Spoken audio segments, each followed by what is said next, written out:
So funny story, this is like the third time I filmed this because I've had a bit of bird activity behind me and I am so afraid of birds that yeah, I kind of flipped out. So let's try this again.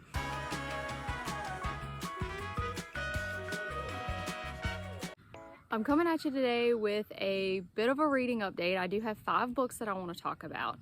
But before we get started, I do want to let you guys know that I am changing up the format of my channel a little bit. I just want to offer myself a bit more flexibility, and I feel like being tied down to a weekly wrap-up doesn't really allow me to do that. So if I have multiple books to talk about, I will do a recent reads video, and I may also incorporate a few more individual book reviews. Now, I know individual book reviews aren't necessarily the most popular on BookTube as far as viewership goes, but personally, I feel like if I did a quick book review as soon as I finished a book, my reaction and my thoughts might be a little bit more fresh and authentic.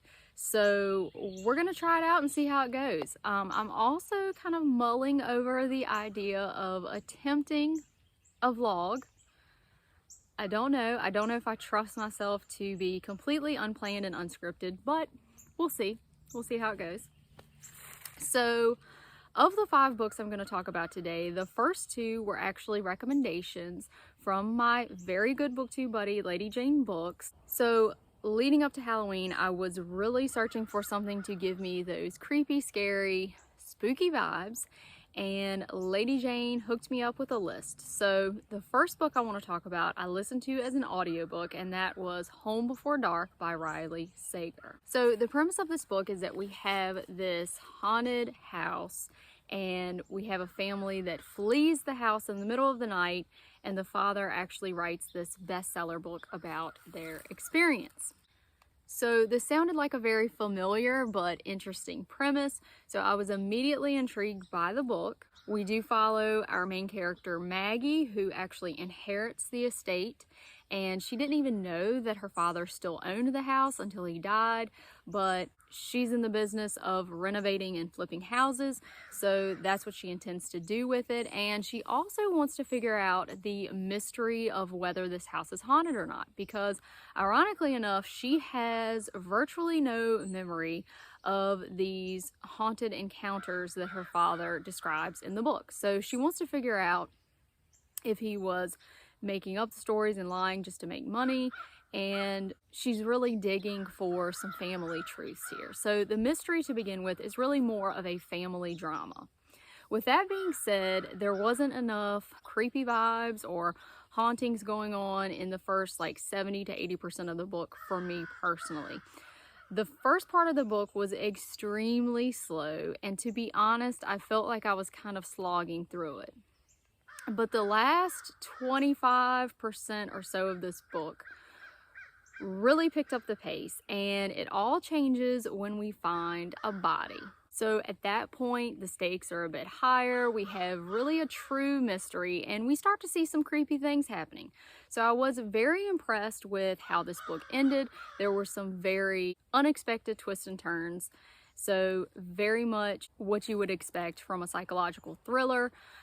So I'm kind of mixed on this book. When I finished it, I had a very positive reaction because the ending was just so fast-paced and it was so gripping, but the journey to get to that point was a bit of a slog for me. So I would say this book was pretty good, and it does wrap up a lot of your questions. I didn't leave this book feeling like there were any major unanswered questions, so I did appreciate that about the book, but it was not as good, in my opinion, as Lady Jane's second recommendation. The second book that I read from Lady Jane's recommendations is The Chalk Man by CJ Tudor. Now, this book was really reminiscent for me of Stand By Me, which of course is based on a Stephen King short story. We are introduced to a group of boys in the summer of 1986 who are just trying to soak up and enjoy their last little bits of summer in this small English village. The boys have a secret messaging system that uses chalkmen that they draw on the sidewalk, and someone actually hijacks their secret messages to lure all of the boys to a forest where they end up finding a dismembered body. Now, this is a dual timeline, so we will follow up with these boys in 2016, and our main character, Eddie, he receives a letter in the mail that includes a chalk man. So this kind of leads the men back to the summer of 1986, and they're trying to really uncover the truth of that traumatic event. I don't want to give too much away because I highly recommend this book, but right in the first like 30 or 40 pages, there was something pretty horrific that happens at the fair. And it was pretty jarring, and it really put me in this creepy mood, and it interrupted this sort of idyllic summer that these boys had going on. And that event is pretty pivotal because it introduces a lot of important characters, and it really connects some of these characters together. I also enjoyed the fact that the adult characters in this book were pretty well fleshed out. Sometimes I feel like books that focus on children as main characters have the adults kind of at the periphery and they seem kind of unfinished, but I thought this book did a really great job of that, and Jane actually picked up on a lot of it vibes in this book, and I can definitely see the influence of Stephen King on this author in a good way. The ending of this book was awesome for me. I really enjoyed it. This was a thrill ride, and I can't recommend this enough if you're looking for something that is in the horror genre that's a bit creepy. Go for the Chalk Man. The next book I want to talk about is one that's on my nonfiction November TBR, and that is Last Train to Paradise, Henry Flagler and the Spectacular Rise and Fall of the Railroad That Crossed an Ocean by Les Standiford. Now, this book is a very fast-paced tale of a true visionary's struggle to complete an overseas railroad to Key West. If you're not familiar with him, Flagler is one of those Gilded Age robber barons who was actually one of the co-founders of Standard Oil, and I did get the vibe from some of the things in this book that Flagler was a lot more influential in the rise and success of Standard Oil than I had maybe originally thought. He seems to be one of those kind of titans of industry that is a bit overlooked. You know, you don't hear his name the same way you do Rockefeller, Carnegie, Vanderbilt. But this man, instead of resting on his laurels and living off of the dividends from his Standard Oil investments, decides that he wants to build up the state of Florida. He just falls in love with the sunrise and the beaches and the warm weather, and he decides that he is going to start building resorts and railroads. He founds the Florida East Coast Railway Company, and the abbreviation for Florida, FLA, a lot of people think stands for Flagler. That's how influential this man was in the founding of Florida as we know it. In this book, we'll really see his kind of stoic, single-minded determination pitted up against the forces of nature. And of course, you know, no matter how determined you are, no matter how skilled you are in engineering and planning, Mother Nature can completely destroy all of your dreams in a split second.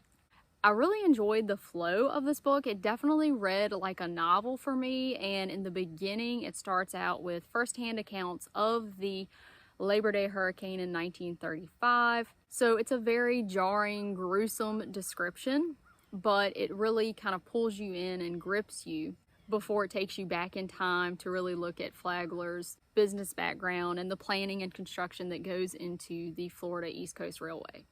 Finally, it ends with the Labor Day destruction, and I will say that the accounts in this book are pretty graphic, but I didn't feel like it was gratuitous. I felt like it was there for a purpose, because it's really hard for people to grasp the magnitude of this storm.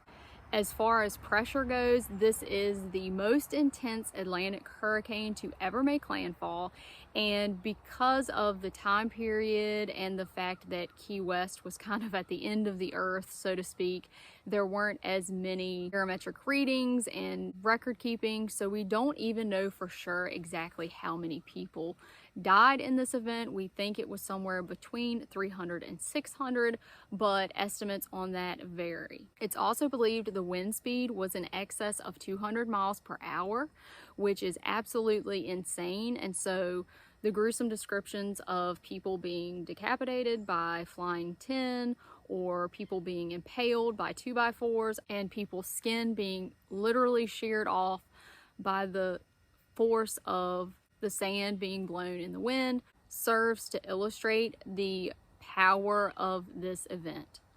One thing that I also appreciated about this book is that I feel like it is definitely serving the time and place that it is set very well, because you get a little bit of the Gilded Age and the excess of that time, but you also get to see the struggle of the workers.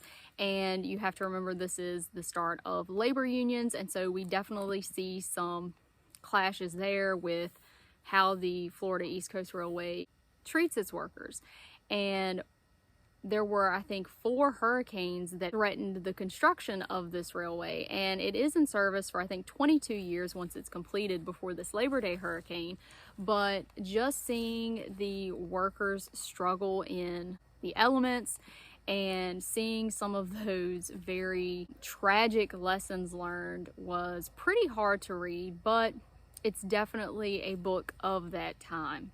And Flagler learned something that the US government did not learn, because he learned that having these movable housing structures, be it houseboats or be it tents, was just untenable because of the precarious situation these islands are in. However, when the 1935 hurricane hits, we actually see that the US government had some workers down there constructing the overseas highway who they had housed in tents. And of course, any of those men perished, and unfortunately, a lot of those men were from the Bonus Army. The Bonus Army was made up of World War I veterans who were trying to get assistance and aid during the Great Depression, and FDR at least didn't give them the brush off like Hoover did, but he offered them jobs, and unfortunately many of those men were working in the Keys at the time of this hurricane. So I highly recommend this book, and it really piqued my interest about Henry Flagler because I didn't know too much about him, but he seems like a very interesting character, considering he does all of these things in Florida with really no guarantee of any success and no guarantee that there's going to be any real source of major wealth garnered from these projects.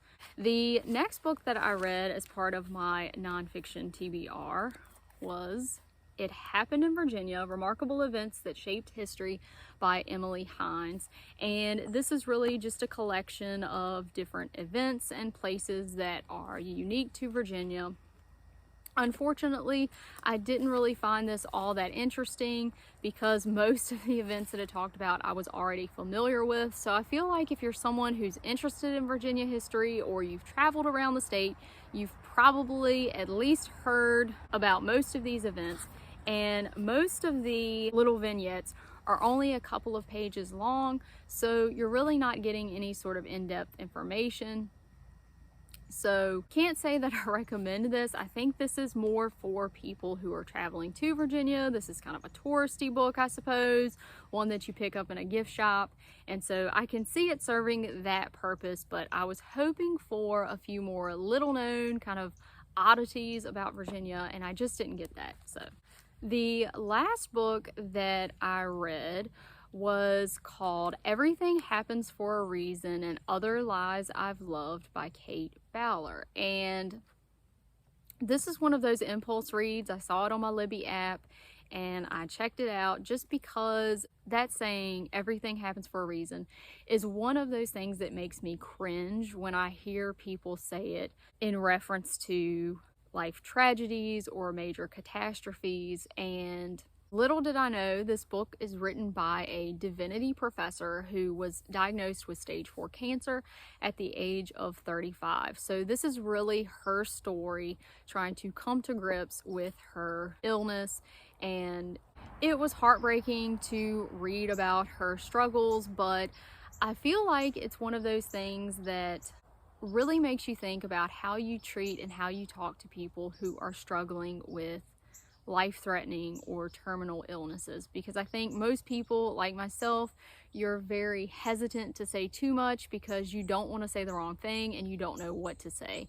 And some people, they may mean well, but they say these things that really don't offer any comfort to that person. So the background of this author is that she grew up as a Mennonite, and now she's a divinity professor who has done a lot of research and a lot of writing about churches who practice the prosperity gospel. The author was pretty disheartened by how people in that sort of belief system really responded to her illness, and essentially she felt like they believed that she didn't pray enough, she didn't believe enough, and that's why she would not be healed. And at the end of the book, she really goes through a list of things that people can say or do to provide comfort to those in her circumstance. And I just found it very thought-provoking. And the title there, Everything Happens for a Reason, she points out that even if you believe that and you believe that everything that happens is part of God's plan, you shouldn't presume to know what those reasons are. And that's really not something that's helpful or comforting to the person who's experiencing this major life-changing or life-ending circumstance. So overall, I've had some really good reading going on, and I'm currently in the middle of a buddy read for Jack Kennedy, Elusive Hero by Chris Matthews, and that book is awesome. I really need to catch up on that, so that's probably what I will do today. But if you guys have read any of the books that I talked about, please shoot me a comment and let me know. I hope you guys are having a tremendous, spectacular, terrific weekend, nothing less than that. And thank you for watching. I hope I'll see you in the next one.